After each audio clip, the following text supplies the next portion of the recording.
B'Tselem and the Physicians for Human Rights Israel accused Israel of genocide in Gaza. They described a deliberate and systematic extermination of the health system in Gaza. You're not going to believe what went down in this interview. An Israeli ambassador went on British television and flat out denied that there's starvation happening in Gaza. Even when confronted with mountains of evidence from humanitarian groups, world leaders, and his own country's allies, the performance was so over the top, it felt less like diplomacy and more like an insult to everyone's intelligence. Before we dive into the full story, comment where you're watching from, and don't forget to like and subscribe so you don't miss the next one. Now here's why this moment matters. For weeks, international organizations have been raising alarms about famine conditions inside Gaza. Food shortages, children going hungry, aid convoys blocked. It's all been documented. And yet, when placed on the spot, this ambassador's response wasn't to acknowledge the crisis or even give a diplomatic half-measure. Instead, he went into full denial mode, repeating talking points that collapse under the weight of the very images we're all seeing on our screens. That's the clip we're breaking down today. And trust me, the excuses unravel the second they're challenged. Israel agreed for a ceasefire many times. We said yes, Hamas said no. And if you don't believe us, you should ask the negotiators, the US, Egypt, and Qatar. And they will tell everyone that Israel is not the problem. Israel is not the obstacle for a ceasefire. So hopefully there will be a ceasefire before September. We don't interfere on decisions of other countries. But with all the respect, all those declarations and empty speeches and conferences that we are seeing in the UN, they will not bring any progress to the region.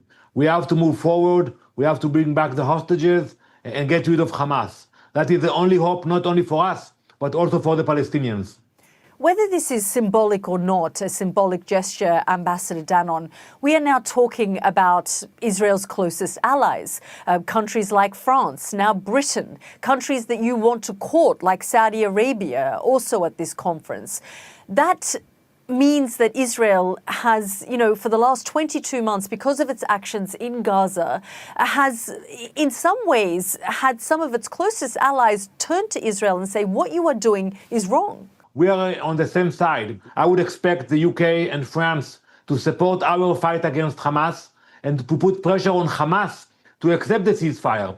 But what they are doing now, they are actually pushing Hamas to the other side, because some people in Hamas might think that now is not the time to move forward for a ceasefire, because look what's happening in Europe.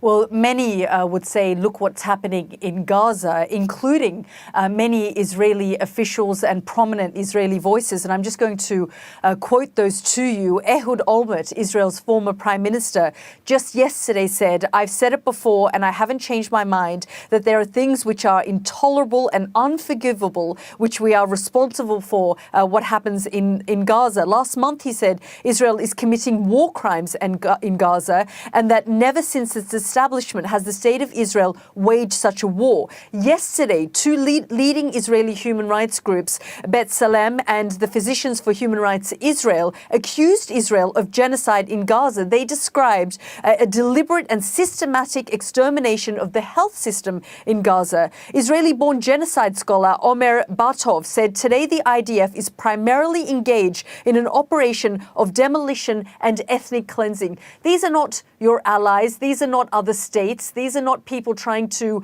in your words, whether they're trying to encourage or appease Hamas. These are Israelis. This is an Israeli former prime minister. This is two leading human rights groups in Israel. So all those sources that you mentioned are radical forces, and we are a democracy. We allow free speech to everyone, even if you spread lies. And Prime Minister Olmert is lying.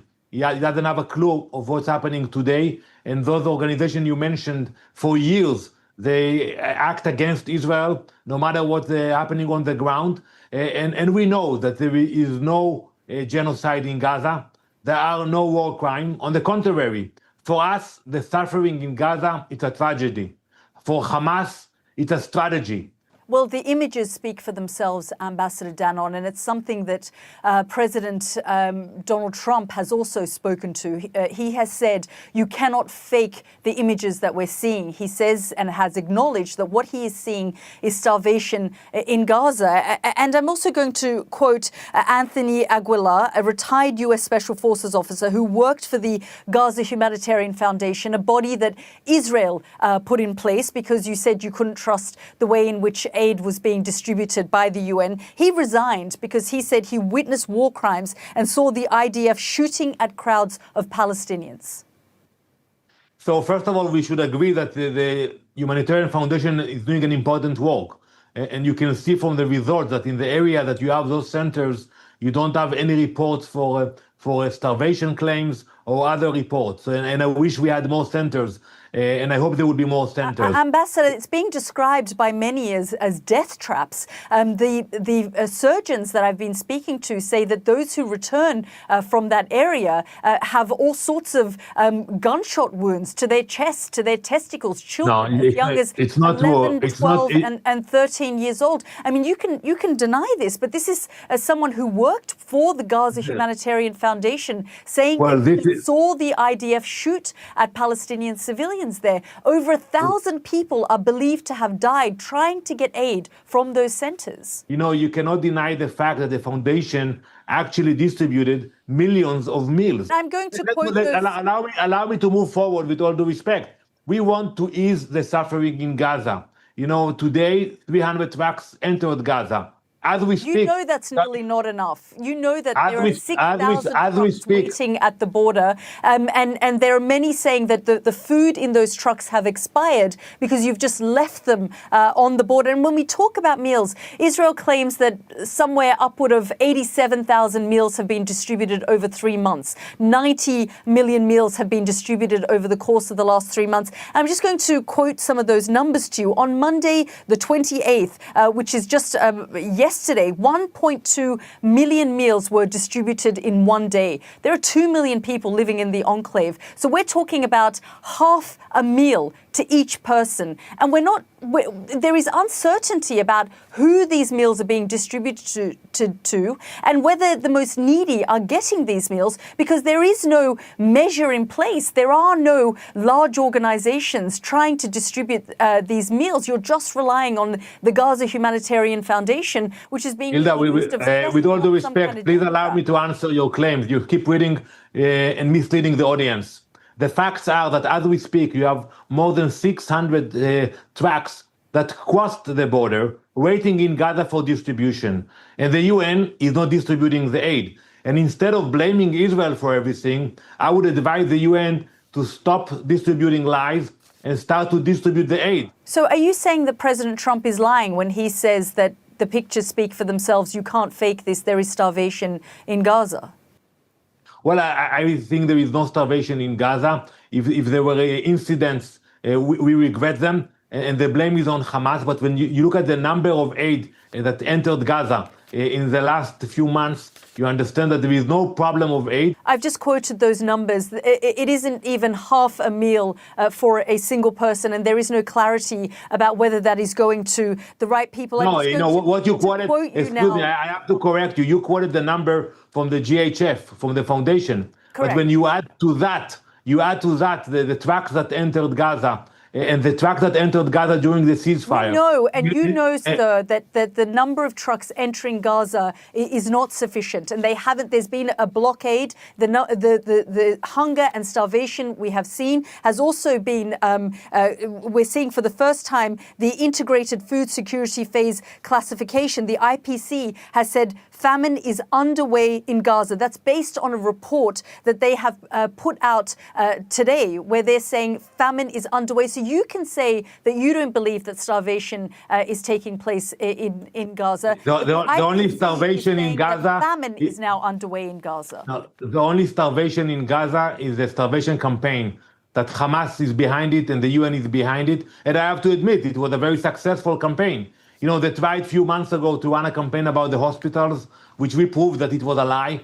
and today they're running the campaign about the starvation. You're not allowing journalists into the Gaza Strip, so we are having to rely on people, for example, from the World Food Programme. And Cindy McCain, the executive director of the World Food Programme, has said we need to flood Gaza with large-scale food aid immediately and without obstruction and keep it flowing each and every day to prevent mass starvation. Ross Smith, the WFP emergency director, says this is unlike anything we have seen in this century. It reminds us of previous disasters in Ethiopia in the past century. We need urgent action now. Tom Fletcher, the UN humanitarian chief, says what has been delivered so far has just been a drop in the ocean of what is required. It's the beginning, but the next few days are really make or break. And Volker Turk, the United Nations High Commissioner for Human Rights, yesterday told me the situation in Gaza is dystopian. You can reject all of these people, Ambassador, and point the finger of blame at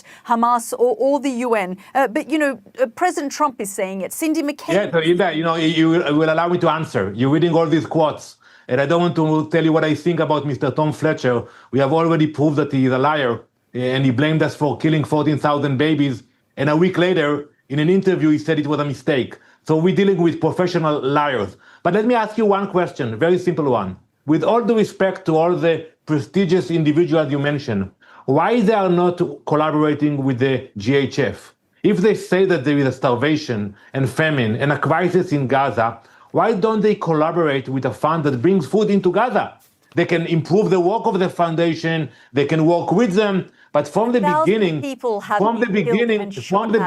are fighting the foundation because they want to control the narrative. They want to control the narrative, and they want to have full control of the humanitarian efforts in Gaza. This is not an impartial body that was created. Those who have been part of it, were trying to run it, have stepped aside because they say that it doesn't meet the requirements of international law, humanitarian law. Over 1,000 people have been killed, shot at, trying to get... That's a lie, and there is no real answer. Why people who are supposed to care about humanitarian efforts in Gaza actually deny the work of our fund that comes in and delivers food for free for the people of Gaza. Here's the part that really blows my mind. Every time one of these Israeli representatives sits down for an interview, it's the same routine. Deny, deflect, and dismiss. And you've got to ask yourself, do they actually think the rest of the world is blind? Do they genuinely believe people can't see through this? Because the narrative they're trying to sell just doesn't add up. Think about it. You've got multiple independent humanitarian organizations, the UN, the World Food Programme, Amnesty International, and countless others, all saying the same thing. Famine conditions are worsening in Gaza, children are going hungry, aid is being blocked. And these aren't fringe voices, these are global institutions with decades of credibility. Even presidents, and yes, even Donald Trump, who you'd never expect to side with this kind of criticism, have acknowledged what the images clearly show. And yet, somehow, the line from Israel's officials is that every single one of these voices is lying, and they alone are telling the truth. Does that sound logical to anyone? It's classic gaslighting. When something doesn't make sense, it usually means there's a lie somewhere in the mix. And here, nothing makes sense.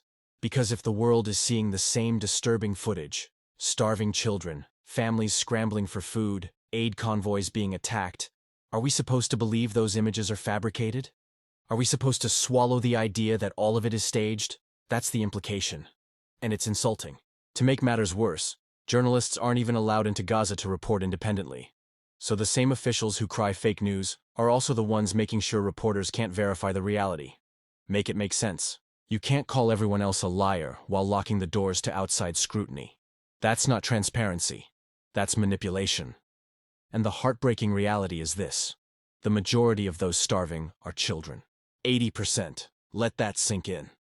Entire generations are being broken down by hunger while politicians go on television and pretend it isn't happening. Yes, Israel has the right to defend itself after October 7th. Nobody disputes that. But there comes a point when defense no longer looks like defense. There comes a point when the scale of suffering, the deliberate blockades, and the indiscriminate policies cross a line into something darker. At what point does it stop being self-defense and start being what human rights experts are already calling it: a genocide? And here's the worst part. When pressed with facts, when confronted with quotes from respected Israeli voices, human rights groups, and world leaders, this ambassador didn't even hesitate. He brushed it all aside, labeled everyone liars, and doubled down as though his words alone could erase the suffering. That's not diplomacy. That's shameless propaganda. So I'll put the question to you. How long can this continue before the world stops tolerating the excuses? And that's where we'll wrap things up. This entire exchange just shows how far some officials are willing to go to deny reality, even when the images, the reports, and the voices of their own people tell a completely different story. It's a masterclass in deflection, but also a reminder of why independent media and public pressure matter more than ever. Thank you all for watching and for helping this channel grow. We've just crossed 3,000 subscribers, and I couldn't have done it without your support. If you found this breakdown valuable, make sure to hit the like button, drop a comment with your thoughts, and subscribe so you never miss the next upload. Until next time, this has been the Narrative Watch. Thanks for tuning in.